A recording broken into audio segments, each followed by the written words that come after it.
গল্পে স্বল্পে তরুণে আপনাদের স্বাগত। বাংলা সাহিত্য ভাণ্ডারে ছোট গল্পের সম্ভার অতুলনীয়। মণিমাণিক্য খচিত সেই সব ছোট গল্প নিয়েই আপনাদের সামনে আমি তরুণ।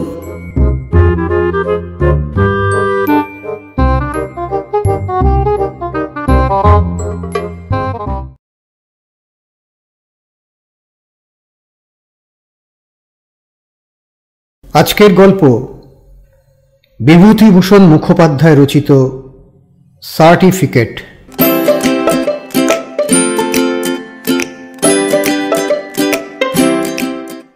আজ নিয়োগপত্র পাইয়াছি। এমন কিছু বড় চাকরি নয়, গৃহশিক্ষকতা মাত্র, তবে লোভনীয়। জমিদার বাড়ির গৃহশিক্ষকতা। জায়গাটি মফস্বল হইলেও খুব স্বাস্থ্যকর। বেতন 80 টাকা, খাওয়া পড়া থাকার ব্যবস্থা ওদেরই। ছেলেটি স্কুলের 8ম শ্রেণীতে পড়ে, অর্থাৎ 3 বৎসর পরে ম্যাট্রিক দিবে। ছেলে পাশ করিলে তাহার সঙ্গে কলিকাতায় আসিয়া থাকিতে হইবে।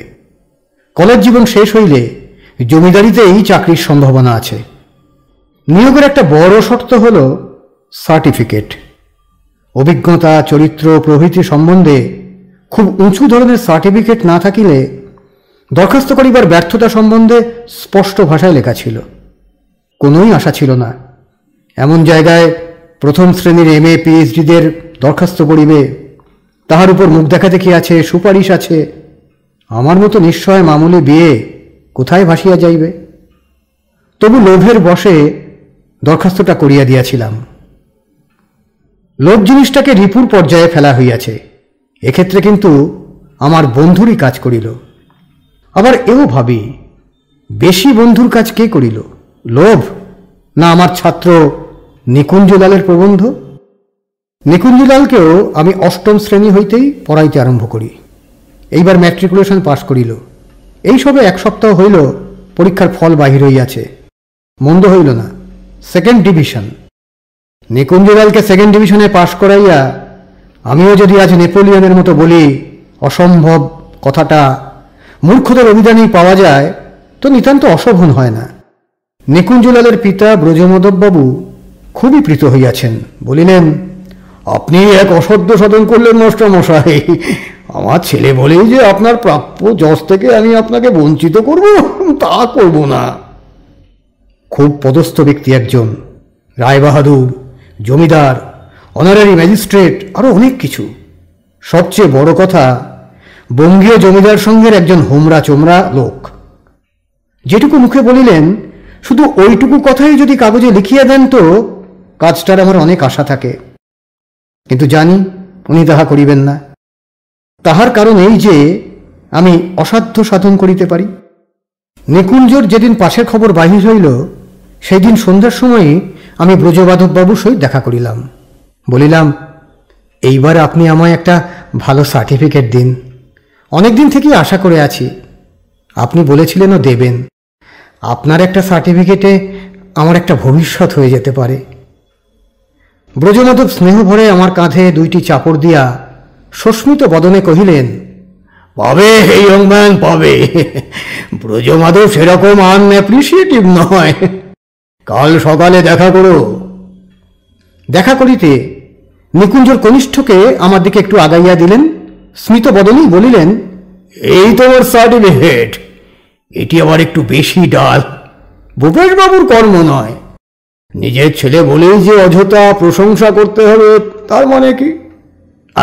আর এই ধরো, আসছে মাস থেকে আরো 5 টাকা বেশি পাবে। পুরস্কার স্বরূপ একটি মাসের মাহিনাও হাতে তুলিয়া দিলেন। উপায়ও নাই। তবুও তো কলিকাতা শহরে খাওয়া পড়া ছাড়া 25টি করিয়া টাকা মাহিনা পাইতেছি। না আছে সুপারিশের জোর, না আছে কিছু, করি বা কি? অথচ বিভীষিকা দেখিয়া আতঙ্কে শিহরিয়াও রইয়াছি। নিকুঞ্জলালের পর কুঞ্জলাল, তারপর রঞ্জনলাল, তারপর মঞ্জুলিকা, সবাই একে একে ঘাড়ে আসিয়া চাপিবে 2-3 বছর অন্তর 1 মাসের বোনাস আর 5 টাকার বেতন বৃদ্ধি লইয়া। এই আমার জীবনের প্রসপেক্ট।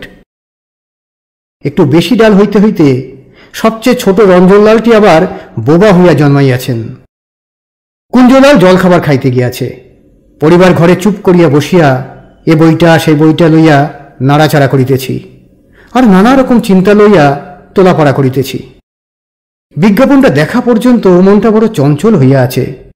সব জিনিস যেন অত্যন্ত ফিকা বোধ হইতেছে। অবশ্য দুরাশা, তবুও যদি রায়বাহাদুরের একটা সার্টিফিকেট লইয়া দরখাস্তটা পাঠাইয়া দিতে পারিতাম তো কটা দিন আশায় আশায় কাটিত একরকম। আর তাহার পর বিফল মনোরথ হইলে ততটা কষ্টও হইত না, চেষ্টা করার একটা সান্ত্বনা থাকিত। এখন আফসোস হইবে, চেষ্টা করিলাম না বলিয়াই হইল না। একবার ভাবিতেছি নিজেই গিয়া দেখা করি, কিন্তু দেখা করিবার পাত্রও তো আমি একা নয়। আবার মনে হইতেছে চাই একটা সার্টিফিকেট, যা হইবার হইবে। ভাবিয়া দেখিতেছি যা হইবার মধ্যে হয়তো নৈরাশ্যজনিত বিরক্তিতে একটু কথা কাটাকাটি হইয়া হাতে চাকরিটাই যাইতে পারে। নিজেকেই প্রশ্ন করিতেছি, তো এর আছো তো, তার জন্যে হলে দেখো। এই সময় নিকুঞ্জলালের হাউন্ড কুকুর টম বাড়ির পোষা কাবুলি বিড়ালটাকে দেখিতে পাইল। টম তাহার প্রিয় আশ্রয় বইয়ের র্যাকের নিচেটিতে বসিয়া গরমে হাঁপাইতেছিল। বিড়ালটাকে নিশ্চিন্ত মনে ল্যাজ খাড়া করিয়া চলিয়া যাইতে দেখিয়া সহঙ্কারে লাফাইয়া উঠিয়াই 5 থাক র্যাকের যত বই, খাতা, ম্যাপ, দোয়ারদানি, রুল, ইনস্ট্রুমেন্ট বক্স সমস্ত নিচে চাপা পড়িয়া গেল। যতক্ষণে উঠিল ততক্ষণে বিড়ালটা দোতলায় পৌঁছিয়া গেছে। সেখানে আলিশার একটি নিরাপদ কোণে গুটাইয়া বসিয়া ধীর অভিনিবেশের সহিত ঘরের দৃশ্যটি পর্যবেক্ষণ করিতেছে। যাই হোক, এই বিদ্যাসাগর মন্থনে আমার ভাগ্যে একটি রক্ত উঠিল। চাকরটা আসিয়া বই খাতা গুছাইয়া রাখিতেছিল। নিতান্ত অলস কৌতূহল বসেই আমি তাহার নিকট হইতে একখানি খাতা চাহিয়া লইলাম। নিকুঞ্জলালের বাংলা প্রবন্ধের খাতা। আজকের নয়, নিকুঞ্জ যখন 7ম শ্রেণীতে পড়িত সেই সময়ের নিজের কীর্তির আলোচনায় আত্মপ্রসাদ উপভোগ করিতেছিলাম। আর যাই হোক না হোক, হাতের লেখাটা নিকুঞ্জর মানুষের মতো হইয়াছে।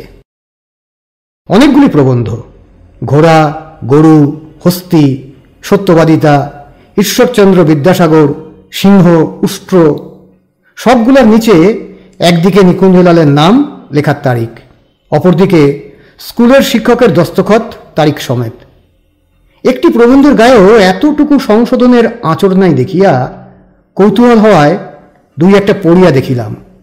সবগুলি কোনো প্রবন্ধের পুস্তক থেকে যথাযথভাবে সংগ্রহ করা।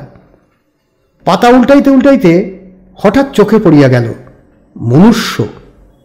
ঝোঁকের উপর উল্টাইয়া যাইতেছিলাম, 12-14খানা পাতা যখন উল্টাইয়া গেছি হঠাৎ বড় কৌতূহল হইল। মনুষ্য সম্বন্ধে প্রবন্ধ স্কুল ছাত্রদের গণ্ডির মধ্যে পড়ে না। উলইয়া কলম চালাইবার সাহস করিতে পারে কার্লাইল, বেকন, হ্যাক্সলির মতো মানুষই। স্কুলের প্রবন্ধ পুস্তকেও মানুষ লইয়া কোনো প্রবন্ধ কোথাও দেখিয়াছি বলিয়া মনে পড়ে না। শিক্ষকয়ের বিষয় নির্বাচনের তারিফ করিয়া আবার পিছন দিকে পাতা উল্টাইয়া যাইতে লাগিলাম। নিকুঞ্জলালই বা কি লিখিল, শিক্ষকই বা কি পরিবর্তন করিলেন, একবার দেখিতে হইল তো। প্রবন্ধের শেষ পাতাটিতে আসিলাম। শিক্ষকের দস্তখতে লেখা রইয়াছে, তুমি একটি আস্ত গর্ধব। কোনোখানে কাটাকুটি কিছু নাই। বুঝিলাম এই এতগুলি রচনার মধ্যে এইটিতে যখন নিকুঞ্জের স্বকীয় রূপ শিক্ষকের নিকট ধরা পড়িয়াছে তখন এটি নিশ্চয়ই মৌলিক। প্রবন্ধটি পড়িতে লাগিলাম। যতই অগ্রসর হইতে লাগিলাম বুঝিলাম বইয়ে কোথাও না পাওয়ায় গরু, ঘোড়া, উষ্ট্র, সিংহের আদর্শে নিকুঞ্জ প্রবন্ধটি সত্যই নিজে আগাগোড়া লিখিয়া গিয়াছে।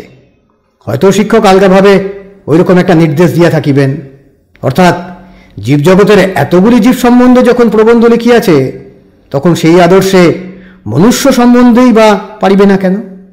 যাই হোক, সেটা আমার আন্দাজ। আপাতত মূল প্রবন্ধটা এখানে তুলিয়া দিলাম। মানুষ 2 পদের জন্তু। তাহার সামনের 2টিকে হাত বলা হয়, নতুবা সে চতুষ্পদ হইতে পারিত। মানুষ বন মানুষ, সার্কাসের ভাল্লুক প্রভৃতির ন্যায় দাঁড়াইয়া দাঁড়াইয়া চলিতে ভালোবাসে। মানুষের 2টি কান, 2টি চোখ এবং একটি নাক আছে। ইহাদের মাথায় শিং নাই, তবে রাজপুতনার দিকে এক জাতীয় মানুষ পাওয়া যায়, তাহাদের শিং বলে। তাহারা যুদ্ধের দ্বারা প্রাণ ধারণ করে এবং তাহাদের স্ত্রীরা আগুনে ঝাঁপ দেয়। মানুষের লেজও নাই, এই জন্য ইহাদের পাখা দিয়া মশামাছি তাড়াইতে হয়। মানুষ কাঁচা আম, পেঁপে, জাম, আনারস, মধু প্রভৃতি খাইতে বড় ভালোবাসে। নোটে শাক, পালং শাক, আলু, পটল, মাছ, মাংস, ডিম্ব প্রভৃতি রন্ধন করিয়া খায়। ইহারা গরু, মহিষ, ছাগল প্রভৃতির মতো জাবর কাটিতে পারে না, তবে পান চিবায়। বিশেষ করিয়া স্ত্রী মানুষেরা, ইহাদের মেয়ে মানুষ বলা হয়। যে মানুষেরা রন্ধন করে তাহাদের ঠাকুর বলে। ঠাকুর মুসলমান হইলে তাহাকে বাবুর্চি বলে। বাবুর্চি ঠাকুরেরা ওদের পইতে থাকে না, তাহারা কাছাও দেয় না, টিকিও রাখে না, তাহার বদলে দাড়ি রাখে। মানুষের খুর নাই, সেই জন্য সে জুতা পরে। মেয়ে মানুষরা জুতা পরে না, তবে মেম, চীনা প্রভৃতি কয়েক রকম মেয়ে মানুষ জুতা পরিয়া থাকে। মানুষ চুল আঁচড়াইতে অত্যন্ত ভালোবাসে, ইহাকে ফ্যাশন বলে। জামা কাপড় প্রভৃতিকেও কখনো কখনো ফ্যাশন বলা হয়। পাম্প শু, অ্যালবার্ট শু, স্নো পাউডার প্রভৃতিকেও কেহ কেউ ফ্যাশন বলে। মানুষ পূজা করিতে ভালোবাসে। যে মানুষেরা পাঁঠা খাইতে ভালোবাসে তাহারা কালী পূজা করে। যে মানুষ পাঁঠা খায় না তাহাকে বোষ্টম বলে। বোষ্টমদের ঠাকুর শ্রীকৃষ্ণের অনেকগুলি বিবাহ ছিল।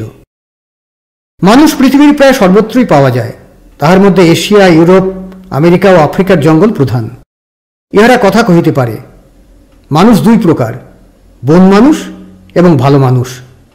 যাহারা জামা কাপড়, প্যান্টালুন, টুপি প্রভৃতি পরিতে শিখিয়া দাড়ি কামাইয়া শহরে আসিয়া গিয়াছিল, তাহারা ও তাহাদের সন্তানেরা ভালো মানুষ। যাহারা পারিল না তাহারা বন মানুষ হইয়া রহিল। এই বন মানুষকে মানুষের প্রপিতামহ বলা হয়। ভালো মানুষের সন্তানেরা পড়াশুনো করে এবং পরীক্ষা দেয়।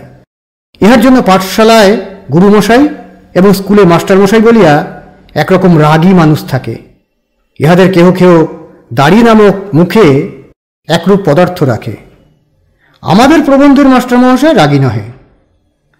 মানুষের চামড়ায় ঘোড়ার জিন, সুটকেস প্রভৃতি কিছুই তৈয়ার হয় না। এই জন্য মানুষ মরিলে তাদের পুড়াইয়া ফেলা হয়।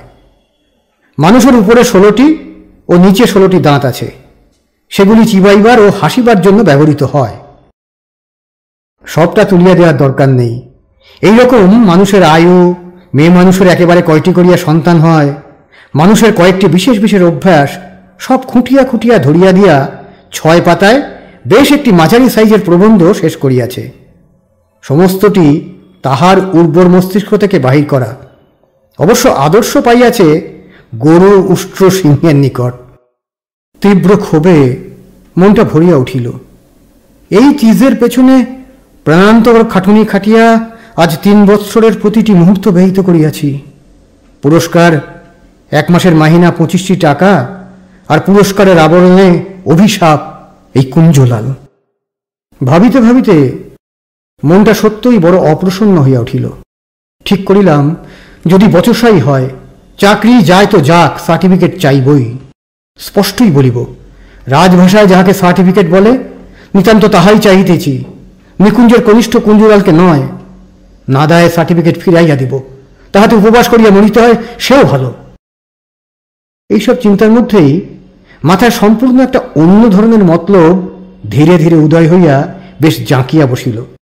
ভাবিলাম, দেখাই যাক না একটু চেষ্টা করিয়া। কাজ কি? রায়বাহাদুরের খোসামদে। প্রবন্ধের পাতা কয়টি পরিষ্কার করিয়া কাটিয়া পকেটে পুরিলাম। চাকরকে বলিলাম, কুঞ্জ এলে বলিস মাস্টারমশাইয়ের মাথাটা হঠাৎ ধরে উঠল বলে চলে গেছেন, পড়াশোনাগুলো নিজেই একটু দেখে শুনে নিতে। বাসায় আসিয়া একটি দরখাস্ত করিলাম।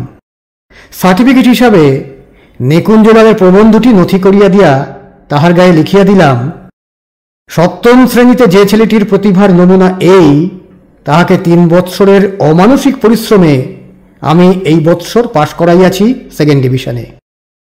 ইহার অতিরিক্ত সার্টিফিকেট চাইলে সংগ্রহে প্রয়াস করিতে পারি, তবে এত প্রামাণিক হইবে বলিয়া আমার বিশ্বাস হয় না। নিকুঞ্জের বংশ পরিচয় একটু একটু দিলাম, যাহাতে মিথ্যা বলিয়া সন্দেহ না করে, আর খবরের কাগজ থেকে তাহার স্কুলের ফলাফলের অংশটুকু কাটিয়া তাহার নামের নিচে লাল দাগ টানিয়া সার্টিফিকেটের সঙ্গে জুড়িয়া দিলাম। আজ সকালে নিয়োগপত্র পাইয়াছি, টেলিগ্রাম। অর্থাৎ এসব অসাধ্য সাধন যে মাস্টার করিতে পারে, সে যেন হাতছাড়া না হইয়া যায়।